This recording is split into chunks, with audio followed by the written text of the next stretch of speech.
ينشر الهدي إيمانا وموعظة فبالجهالة قد خابت مساعينا. غابت مناقبنا واسود حاضرنا غابت مناقبنا واسود حاضرنا وأوشك اليأس أن يغشى أمانينا.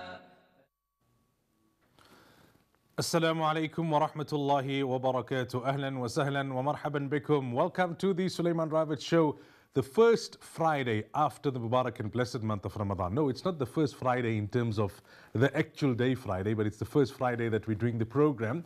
Just in case you're wondering, last week Friday I wasn't around.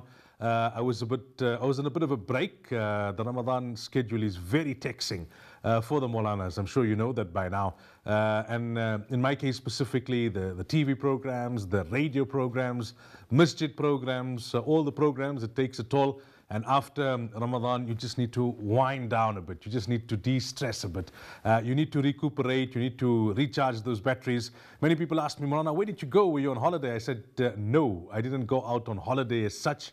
I was just at home, catching up on all the lost sleep and recharging the batteries. But from Monday this week, it was back to work, back to the grind, but back to what we enjoy. And that's the great bounty of Allah Tabaraka wa Ta'ala. There are so many people out there who are doing what they don't enjoy. There are so many people out there who don't have a job. There are so many people out there who just go to work because they have to. They don't really enjoy what they're doing.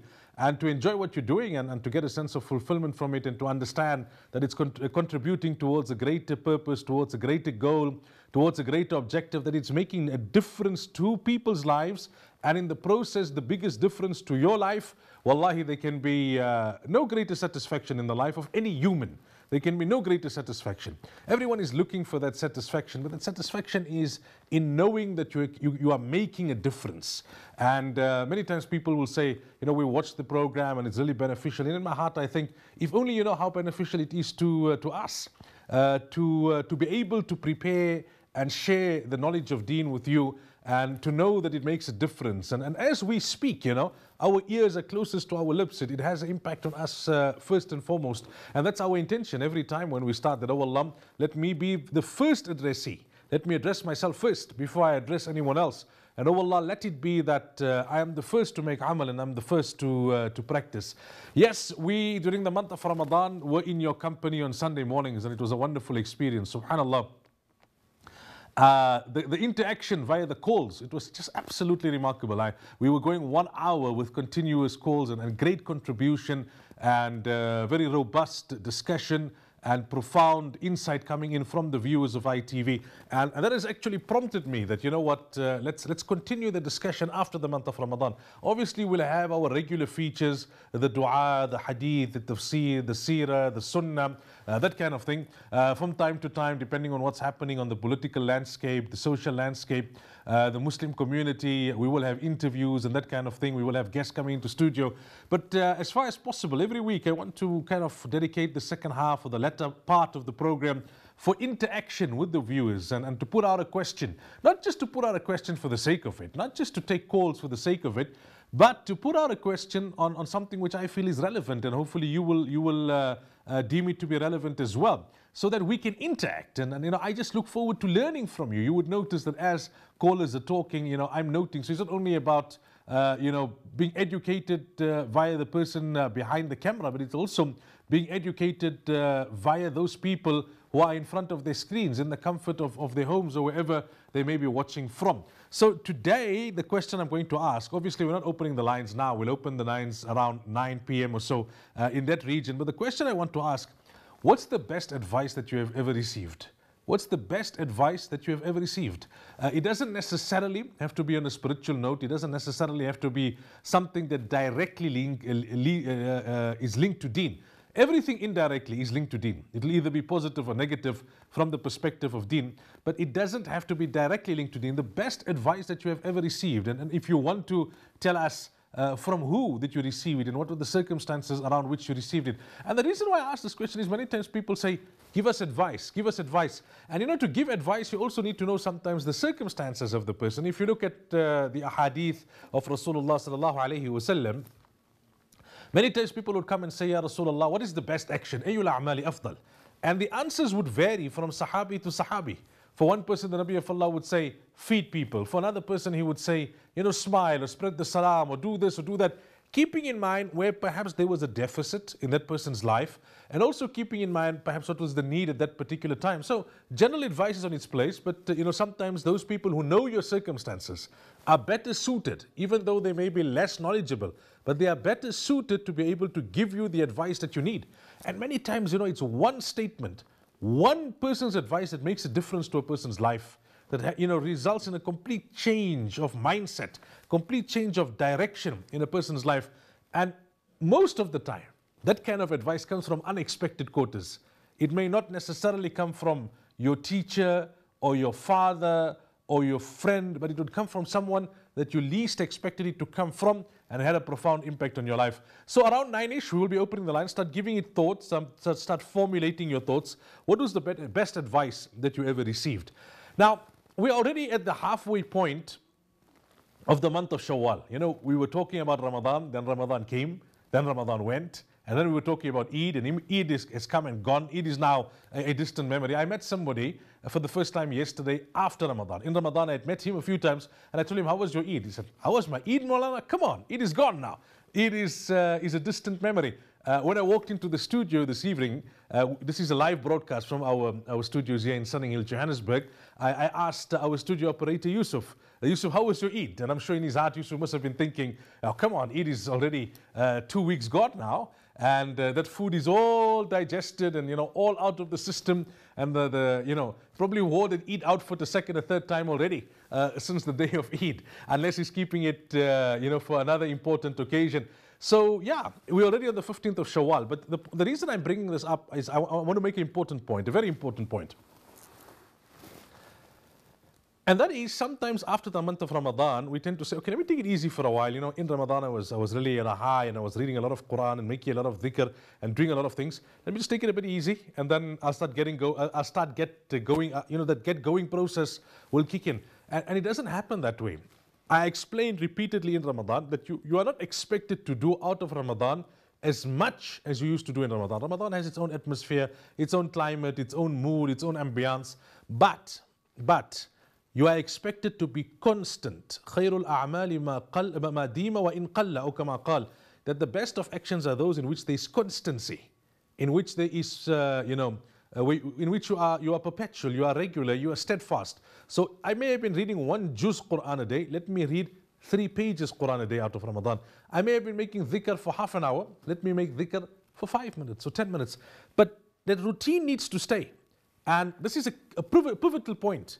2 weeks out, halfway into the next month, let's ask ourselves the question, how close is my spiritual state and my spiritual activities now at the midpoint of Shawwal as compared to what it was at the midpoint of Sha'ban?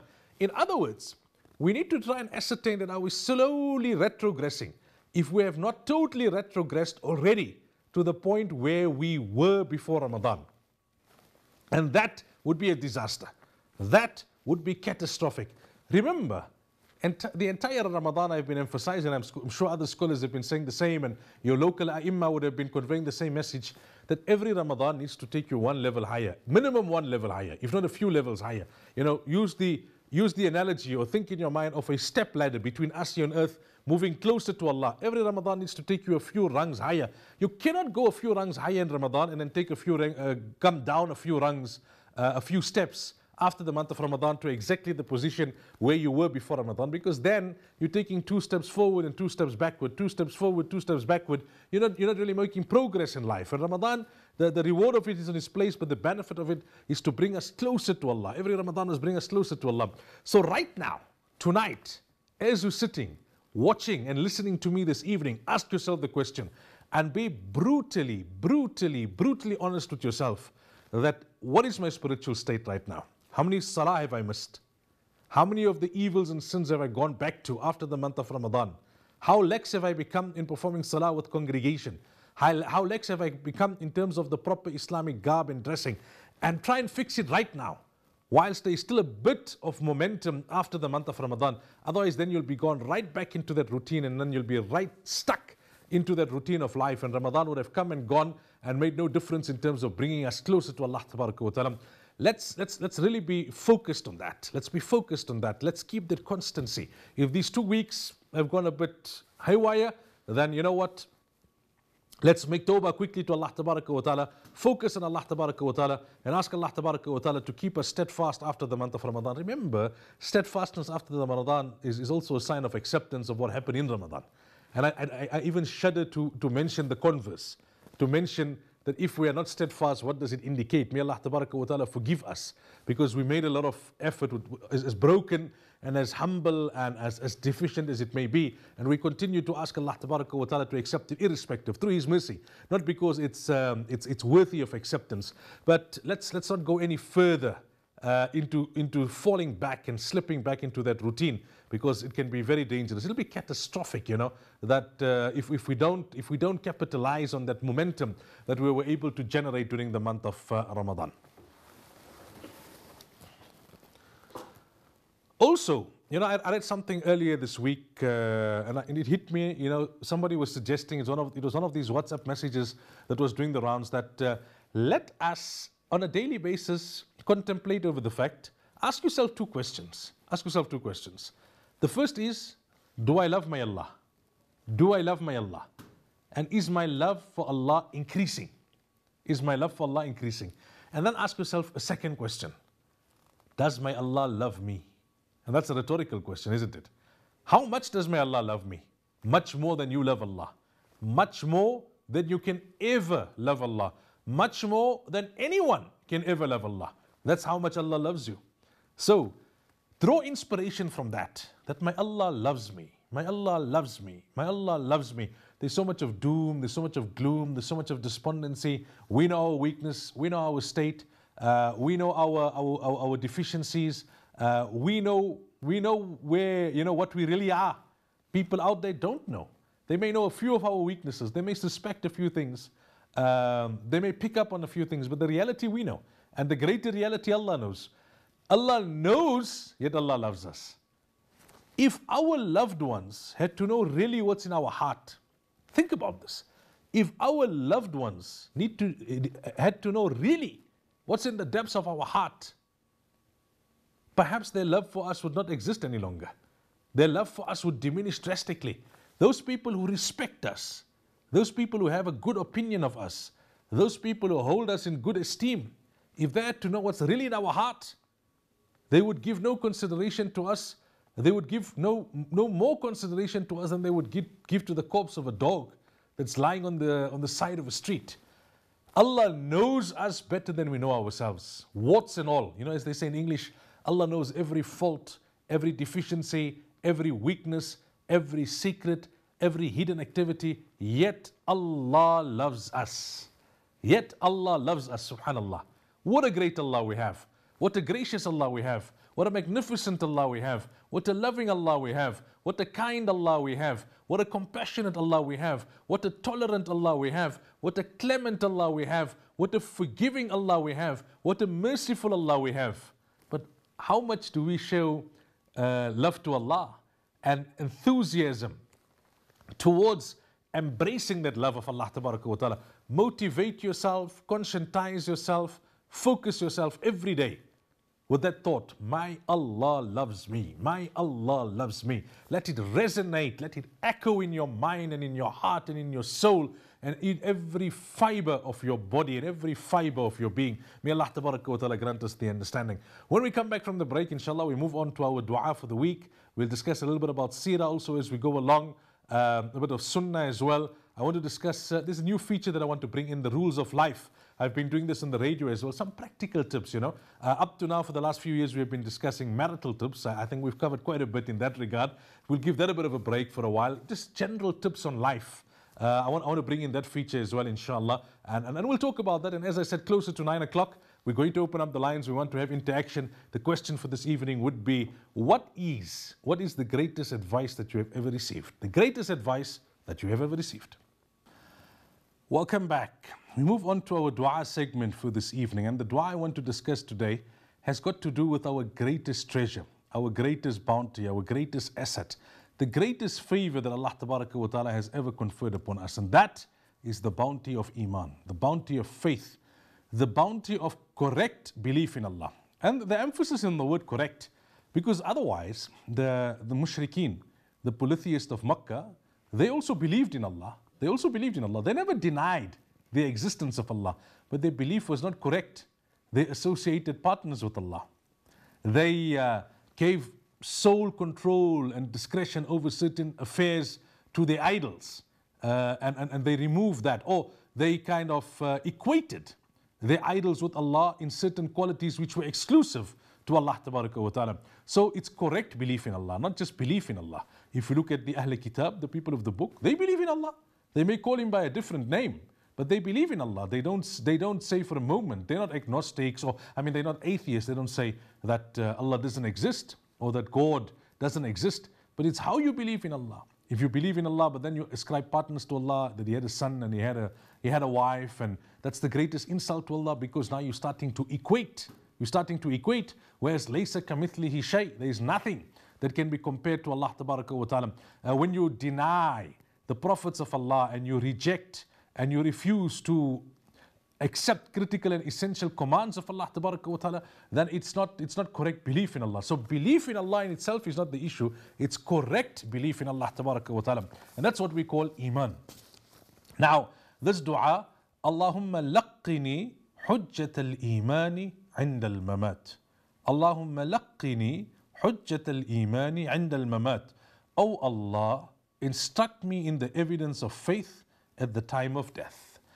Whoever will leave this world with his or her faith intact, they will be resurrected with their faith intact, and they will be treated as believers. And the opposite will apply. A person can lead his entire life as a believer, and close to death he can be deprived of belief, of Iman, because of the wrong that he may have done. He is considered to be an unbeliever in the eternal life of the year after. May Allah save us. The opposite, a person can lead his or her life, the entire life, as an unbeliever. But maybe there was something good that they did that draws the mercy of the Almighty Allah, and close to death, they are granted Iman. They are granted true belief, genuine belief. And what happens then is that they are treated as believers in the afterlife, in the eternal life of the year after. It's at those critical moments before your soul comes out of the body. That's why our belief is that we cannot say with certainty that any person has passed away as a believer or a non-believer, with the exceptions of the prophets, alayhimus salatu wassalam. That's obvious, they were believers. And if they were to die, Allah forbid, as unbelievers, it would not make sense. It would go contrary to logic. They were the ones who were mandated by Allah and who spoke directly to Allah and came to people to invite them to Allah. The second is the galaxy of Sahaba. Why? Because Allah Himself has said in the Quran, "Radiyallahu anhum wa radu an." Allah is pleased with them and they are pleased with Allah. Allah will not be pleased with those whom Allah knew would die without Iman. So, besides that, we can have good expectation. We can say this person led a good life, a pious life. It looked like this person was compliant to Allah. So we hope and we assume that this person would have passed away as a believer. Yes, in terms of worldly affairs, you make a distinction. If a person lived as a believer and died as a believer, on the apparent, نحن نحكم بالظواهر والله متولى السرائر. Rules of this world are applied according to the apparent. What's inside only Allah knows. So if a person, lived as a believer, he will be assumed to be a believer, buried as a believer. The religious rites will be according to Islam. If a person lived as an unbeliever, he will be assumed to be an unbeliever, buried as a non-Muslim, etc., etc. But what was actually the condition of that person at the time of death, we don't know. We don't know. Apparently they may have lived the life of a believer and a life of piety, but maybe there was something there that Allah was not happy with, and as a result that person was deprived of Iman at that critical juncture, at the time of death. And the opposite, maybe there was something there that Allah loved, and that person was blessed with Iman very close to the end. That's why the scholars say you can never consider yourself better than anybody. You can never consider yourself better than even an unbeliever, because right now you may have Iman, which is obviously a priceless treasure, but you don't know if you'll die with it. And that person may not have it, the unbeliever, but you don't know if they will be blessed with it prior to demise. However, how you live is how you will die, and how you die is how you will be resurrected. That's the general rule. How you live is how you will die, and how you die is how you will be resurrected. So if we want to die as believers, then we must live as proper believers. The more we live as believers, the more we work on our iman. Remember, al-iman yazid wa yanqus. We explain this repeatedly. Iman increases in strength and quality, and it decreases also depending on your actions. Your actions have an impact on your iman. So therefore, work on your iman, strengthen it, and hopefully if you live as a true believer, then you will die as a believer and you'll be resurrected as a believer. But at the same time, we have to ask assistance from Allah because we are weak. And there are so many things that can overcome us and overwhelm us and prevail upon us. That's why we say, oh Allah, let it be that when we die with iman. And this is one of those du'as. Allahumma laqqini hujjat al-iman 'inda al-mamat. That, oh Allah, because at that very critical moment, because the devil knows, what I've explained to you right now, the devil knows it very well. He knows that you may have lived your entire life performing salah, keeping fast, you went for hajj, you used to give charity, you did a lot of things. But if he can dupe you in those final moments and get you to renege on your faith, to become apostate, then your entire life has become futile. He knows that. So he makes his maximum effort when you are very close to death, when you are in those final moments and final throes. And at that time, those upon whom Allah is kind and merciful, those who live their lives as true believers, Allah makes it easy for them to fortify themselves against the attack of the devil and to be able to give the correct perspective to themselves in their final moments. That's why we say, oh Allah, lead us, instruct us in the evidence of faith at the time of death. Laqina hujjat al-iman. In the evidence of faith, in al-mamat, at the time of death. This is a dua that we should make every day of our lives because iman is so great. It's so integral, it's so important, it's so vital, it's so pivotal. And there are other du'as along similar lines. Allahumma barik lana fil maut. That, oh Allah, grant us barakah at the time of death. If you granted barakah at the time of death, it means that you will die as a believer. Allahumma ahyini ala al-iman wa amitni ala al-iman. Oh Allah, grant me life on iman and then grant me death on iman and resurrect me on the day of Qiyamah. Resurrect me on the day of Qiyamah as a believer. So iman is our most valued, most precious, most treasured, most prized asset. Let's value it. Value it by working on improving it all the time. Valuing it by making an effort and consciously proving that we value our iman, that we don't take it for granted, and that we're trying to fortify it and increase it and improve it and enhance it and protect it and hope that we will leave with it from this dunya intact. There are many stories of people who were assumed to be believers of a very high caliber, very high rank, and they lost their way totally. May Allah protect us. Another dua we should read, رَبَّنَا لَا تُزِغْ قُلُوبَنَا بَعْدَ إِذْ هَدَيْتَنَا. Oh Allah, let our hearts not deviate after it has been guided. You may be guided right now, but there's no guarantee that you will remain guided. And our wrong actions result to us being misguided after having received guidance. And a person who's misguided after being guided is worse than a person who was misguided from the onset. So let's learn these du'as. Let's learn these du'as that have to do with the preservation of our faith, with the preservation of our iman. And let's make these du'as regularly to Allah Tabaraka wa Ta'ala, in whichever language, but preferably in these words of Arabic, because these du'as either come from the Quran or from the words of Rasulullah Sallallahu Alaihi Wasallam, and there's greater barakah in those words because they're the actual words of Allah or the actual words of the Prophet of Allah Sallallahu Alaihi Wasallam. When we come back from the break, we talk about the rules of life. Welcome back. We move on to our next feature now, and this is a new feature. It's called the rules of life. Something short, but I want to share something with you every day with regards to the practicalities of life, with regards to important rules and lessons in life. Things we know. What you will hear here is not something that you haven't heard before, but things that we need to be reminded about. And today's lesson is entitled, Keep It Under Your Hat. Keep it under your hat. What does it mean? It means keep things to yourself. We have this habit of wanting to share what happens in our life with everyone. Now, to an extent, it's understandable. Why? Because there's a natural human urge to share your happiness and to share your sorrow. When something good happens to you in life, you want to share it with others. When something bad happens to you in life, you want to vent and you want to explain to others why you feel the way you feel. But remember, that's natural. But it's not a license for you to share it with everyone and anyone. Because then it results in complications in life. When things go well for you in life, and then you start spreading the news to everyone, it results in jealousy. It results in accusations. It results in slander. When things are going wrong for you, and then you give your sob story to everyone, and you throw a pity party in a stadium where everyone is invited to know about what happened wrong to you in your life and who did wrong to you and who oppressed you and who crossed who broke your trust or whatever. That people don't sometimes react in the most ethical of ways, and then it comes back to boomerang, and it comes back to hurt you and to haunt you and to harm you. That's one. Secondly, people sometimes don't want to know. They don't want to know. Sometimes you go to a function and this person just rambles, talking about themselves all the time. This happened and that happened. For you, it may be important. It may be interesting. It may be, something you think is worth sharing, but they don't want to listen. So that natural urge that we all have to share things with people, that's understandable, but share it with those who are close to you.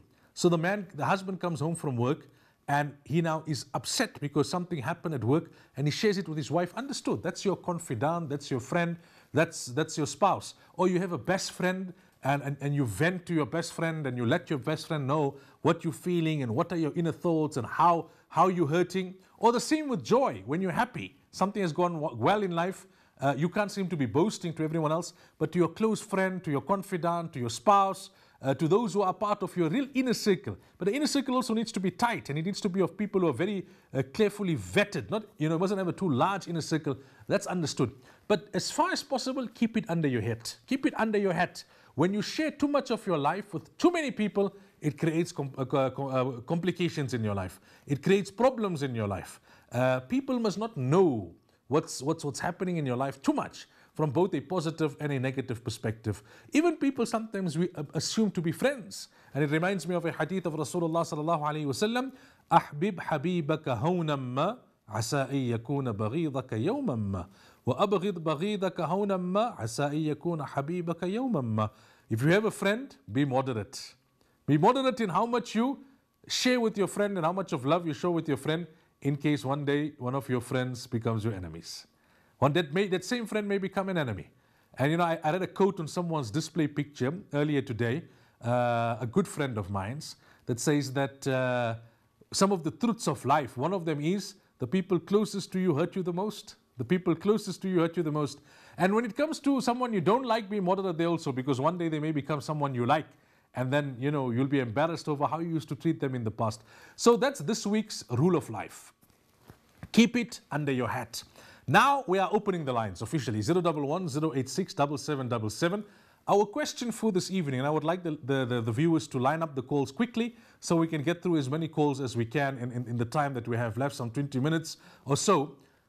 What was the best advice that you have received in your life? What is the best advice that you have received in your life? You can just share the advice with us. If you are comfortable, you can tell us who gave you the advice and what was the circumstances. But when you come on air, tell us where you are calling from and be succinct about it. Try and keep it brief and to the point so that we can give others a chance. The number to dial, 011 086 7777. The lines are now open. We'll take our final break, I think it is, and then when we come back, we'll move on to our first caller, hopefully, inshallah. Okay, welcome back. Our lines are open. Remember that when you call in, please lower the volume on your TV. Otherwise, we get feedback on this side. You don't need to have the volume on your TV up to be able to listen to what I'm going to say. You'll be able to hear it over the phone. If your family members want to watch, then it's preferable you go a little bit away from the TV set. Otherwise, we get feedback here, on the airwaves. The question is, what is the best advice that you have ever received? Now, when we were throwing out questions or putting out questions rather during the month of Ramadan, the response has been overwhelming, alhamdulillah. As I said, on those 3 Sundays, we had calls consecutively or consistently for 1 hour, and not just calls, but calls with real substance and which added real value to the discussion. So let's hope that tonight we will have the same. I know it's a bit cold. It's another one of those weekends with the cold front. And people may be a little bit under the godroos, a little bit under the blanket. But let's call in. It doesn't have to be necessarily purely on a spiritual level or directly linked to deen. It could be practical advice, general advice about life that was given to you by by someone. And you can tell us about that's the question. That's the question for this open line now. What was the best advice that you have ever received? The best advice that you have ever received. And remember, as you would be sharing this advice, as you would be telling us about the best advice that you have ever received, people who are watching the program, they would be contemplating on this advice. They would be thinking on this advice. and it will be benefit to them. It will be of great benefit to them, and you will get the reward. It may just make a difference to their lives. As I said in my introduction early on, sometimes it's just one statement, and that one statement can make a difference to a person's life. So you have that opportunity right now on this open line to impact on the lives of hundreds of thousands of people who are watching this program this evening, by telling them what was the best advice that you have received, and hopefully making a difference to their life. Nabi sallallahu alayhi wasallam has taught us, he has educated us, ad-deenun nasiha. Ad-deenun nasiha. The deen is advice. Deen is advice. And deen is about well-wishing. So when you wish well for someone, that's when you give advice. Now, ad-deenun nasiha, 2 words. That's why Nabi sallallahu alayhi wasallam was known as Jawami'ul Kalim. Jawami'ul Kalim. He would use very few words, but it would have a profound meaning. It would have deep meaning. It would be very comprehensive. So 2 words he used here, but it's not my topic of discussion to go into the depths of it. I'm just mentioning it in passing. Ad-deenun nasiha. You must see how the ulama have unpacked it. When you say deen is well-wishing, one element of it is to advise others. But there's so many other elements to it. There's so many things that associated with that 2 words that the Nabi of Allah sallallahu alaihi wasallam had uttered. But one of the aspects of it is that you wish well for others, and as a result you advise others. So those who wish well for you, they will give you advice. They will tell you what they think will make a difference to your life. They will tell you what they think is integral and important for you to remember. And that's why also, in Arabic they say, لا تسأل المجرب ولا تسأل الحكيم, that ask the person who has experience, not the person who has knowledge. It doesn't mean you don't go to the people of knowledge. It means many times in life, it's not about the person who knows, it's about the person who is experienced. And elders, seniors, that's where, their companionship, interaction with them, it is invaluable. Why? Because they have gone through the process. You may be a bit more sophisticated than them. You may be more educated than them. Perhaps they didn't even go to matric. Perhaps they didn't even get a university degree. But they've gone through the university of life. And they can tell you things about marriage, about kids, about business, about many things, everything. Because they have been, they've been through it. So the lines are open, viewers out there. Let's not be slow this Friday evening. Let's keep that Ramadan momentum when the calls were coming in, mashallah. Yusuf Bhai from Port Shepstone, you were a regular caller during the month of Ramadan. If you are watching this evening, we would like to hear from you. The question for the open line, and lines are now open, is what was the best advice that you have ever received? The best advice that you have ever received. The number is 011 086 7777. I think the number will also appear on your screen as we talk and as we interact with you. Tell us, what was the best advice that you have ever received? If you feel that you want to divulge who gave you that advice and what were the circumstances that led to that advice, then that's also fine. That's also fine. But if you don't, then just tell us. The best advice that I have received in my life was this. And as I said, it will become. I'm looking forward to listening to that, because I know it will make a difference to me. It will improve my understanding of matters. It will allow me also to take some notes and then perhaps to share it with others that this is an important thing. That kind of a statement, that kind of a tip, that kind of advice, and it will definitely benefit all the viewers out there, the thousands, the hundreds of thousands of viewers who are watching the program right now. What was the best advice that you ever received? What was the best advice that you ever received? That's the question I'm asking you this evening on the Open Line program. And the number 011 086 7777. 011 086 7777. I know sometimes when we open the lines and there isn't an immediate reaction, it perhaps could be a technical difficulty, but I doubt it's that right now, because the technicians told me before the program they had it all checked out and it was all worked out and everything is up and running. It's tested. They did a test as well. And then what happens is that sometimes so many calls come in that even way after the program is over, the lines are still buzzing. People are still calling, thinking that, they can still somehow participate. So right now we have the time. Right now you have the opportunity. The number to dial 011 086 7777. The question once again, what was the best advice that you have ever received? The best advice that you have ever received. let us know. In the interim, we take a quick hadith break. عن ابن عباس رضي الله عنهما عن رسول الله صلى الله عليه وسلم فيما يرويه عن ربه تبارك وتعالى قال إن الله كتب الحسنات والسيئات ثم بين ذلك فمن هم بحسنة فلم يعملها كتبها الله عنده حسنة كاملة وإن هم بها فعملها كتبها الله عنده 10 حسنات إلى 700 ضعف إلى أضعاف كثيرة وإن هم بسيئة فلم يعملها كتبها الله عنده حسنة كاملة وإن هم بها فعملها كتبها الله سيئة واحدة. Welcome back. Now that's the spirit. Now the screen here in front of me is buzzing. I can see calls, mashallah. Let's go to caller on line 1 as the technician pushes this call through. Assalamu alaikum wa rahmatullah. Wa alaikum salam wa rahmatullahi wa barakatuh. Is that Yusuf Bhai from Port Shepstone? No, it's Asghar from Indonesia. Is who from Indonesia? Asghar.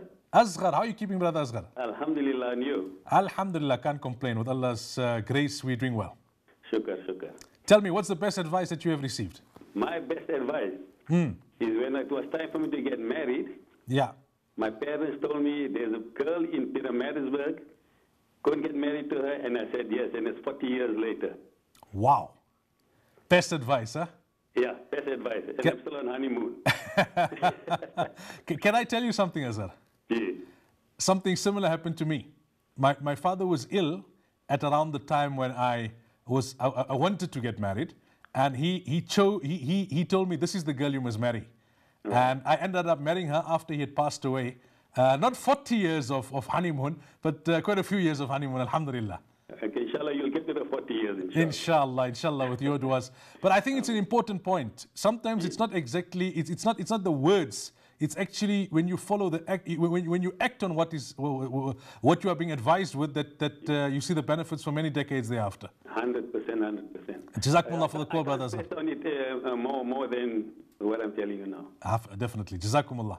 Okay, jazakallah. Let's go to our next caller. Assalamu alaikum wa rahmatullah.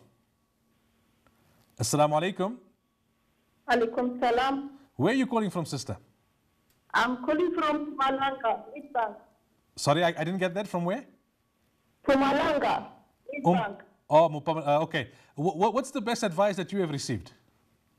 I have received the best advice. I must not distract from my salat with anything. I must read my salat on time from my husband. And then reading one surah a day at least.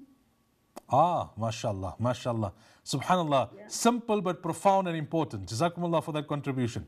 Absolutely. Jazakallah. Assalamu alaikum wa rahmatullahi wa barakatuh. The advice that she received, for those who may be wondering if the line wasn't very clear, she was told, read your salah every day and read at least one surah of the Quran every day. And she's been following that, and it's the best advice that she has received. Let's go to our next caller. Assalamu alaikum wa rahmatullah.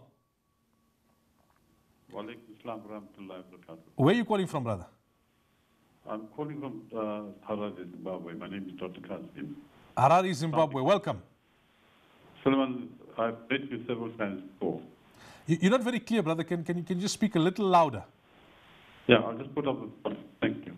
Can you hear me now? I can hear you much better now, yes. Yeah. Assalamu alaikum. Wa alaikum salam wa rahmatullah. I just want to contribute a bit of my experience. The best advice I ever received was in the back of my dad's car in 1957 when he was leaving for it. And he told me that, listen, Safi, don't fight poison. And then a week later, passed away. What did he say? Don't fight poison. Don't fight? Poison. Okay. And he passed away not long thereafter? A week later. Allahu Akbar. Left June and passed 23rd June. And that has remained with you for the, since then, I suppose, eh? Yeah, that's the best advice I have. In other words, forgive people. Forgive don't people. fight. 100%, 100%. Jazakumullah for that contribution, brother. We apologize to the viewers for the bad line, but that was a viewer and a brother calling in from Harare in Zimbabwe. Let's go to our next caller. Remember, the question on this open line is, what is the best advice that you have ever received? Next caller, Assalamu alaikum wa rahmatullah. Wa alaikum salam wa rahmatullahi wa barakatuh. Where are you calling from, sister? From Cape Town. Cape Town. Where in Cape Town? Kenilworth. Okay. What's the best advice that you have ever received? The best advice I received was from my mom, my other grandchild, Ameen. She said to me, always remember that never think your children are better than others. Treasure them. I can hear you. Never think that your children are better than the children of others, eh? Yes, yeah. Oh, what a priceless piece of advice. So many mothers get embroiled in so many complicated things because they think their children are angels and there's no one better than them. Yeah, there's no lie. Jazakumullah for sharing, sister. Really appreciate it. Let's go to our next caller. The lines are still open. We have a few minutes. 011 086 7777. The question we are asking you, what's the best advice that you ever received? And listen to what that sister said there. She said her mother told her, never think your children are better than others. You create pride within your children. You create a superiority complex. Let's go to the next caller. Assalamu alaikum wa rahmatullah. Wa alaikum salam wa rahmatullahi wa barakatuh. Where are you calling from, brother? From Crown North, Mayfair. Okay, and what's the best advice that you've received? The best advice I received was from Mahmoud Mia. Okay. You know, in connection with your zakat, you know, he always used to tell me, don't think you're giving your zakat. That is first. Whatever you give zakat, you must give double lillah. He said that's where all your sawab and your barakat comes from. Zakat is compulsory. Don't think you're giving zakat and you are doing a favor that is compulsory. What you give in lillah, that's all your barakat in there. Definitely. Jazakumullah for sharing. Assalamu alaikum wa rahmatullah. So apt for after the month of Ramadan. Many people give zakat in Ramadan and then they think, okay, I'm done with my charity for the year. Zakat you have to give. There's no two ways about that. And he's saying the late Mahmoud Mia advised him that whatever you're giving in zakat, give double of that if you can in lillah, because that's where the greater barakah will lie, in the sense that is what you're giving voluntarily. You're not obliged to give it. It's not incumbent upon you to give it, and you're still giving it. That's great. Let's go to our next caller. Assalamu alaikum wa rahmatullah.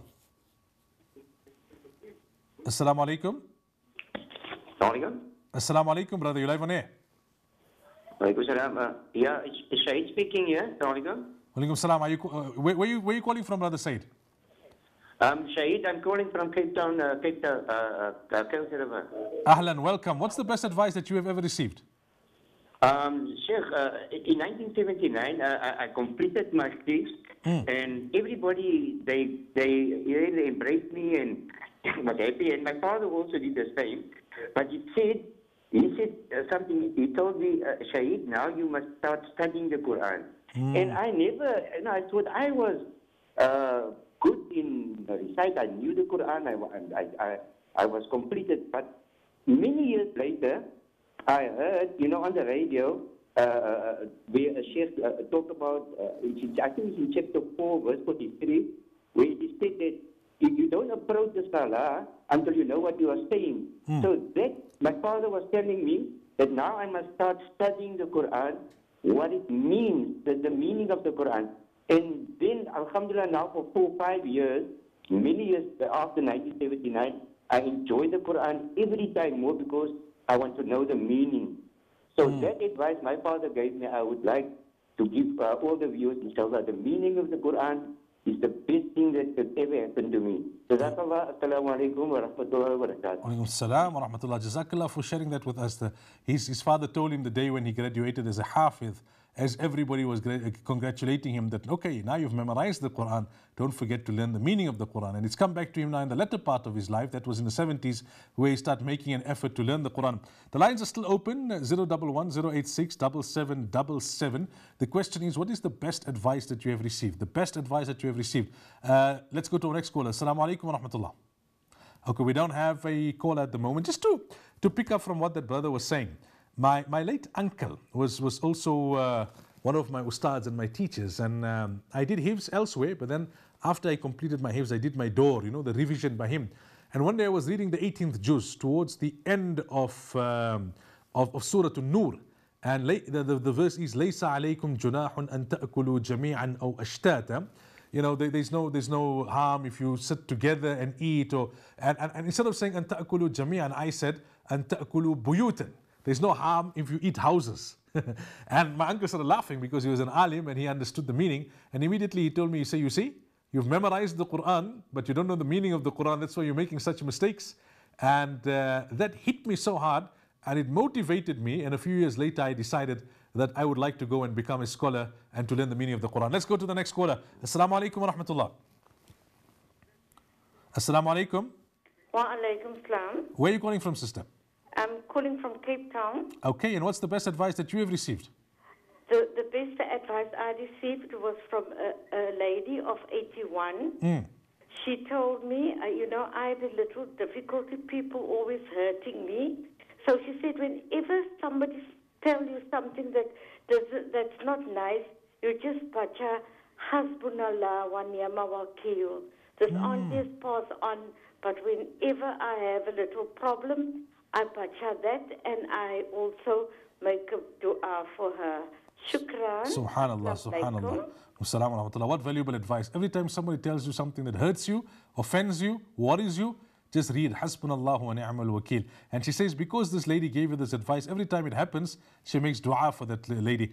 Let's go to our last caller. Assalamu alaikum wa rahmatullah. Wa alaikum salam. How are you, brother? Alhamdulillah. And where are you calling from, sister? I'm calling from Pietermaritzburg in KwaZulu-Natal. MashaAllah. What's the best advice that you have received? Okay, my mom always said to us, never want more than you need. Never want more than you need. Wow, profound, eh? It's very important to distinguish whether you need something or whether you want it. And she says, if you always want less than you need, then you are better off in life. Subhanallah, subhanallah. What important advice. Jazakumullah for the contribution, sister. Shukran, alhamdulillah. Assalamu alaikum. Assalamu wa rahmatullah. Well, viewers, unfortunately, we've run out of time, but you see what I'm saying. The first 5 minutes, nobody was calling in, and now the lines are jammed, and unfortunately, we've run out of time. So if you called in from the onset, I gave time years notice. I mentioned right in my introduction in the first 2 minutes at Upper Side that we will be opening the lines after 9. We could have got in a few more calls, but for those who called, Jazakumullah. Every week we'll try and do this, inshallah, almost every week. We have a bit of an interactive segment towards the latter part of the program, just after 9.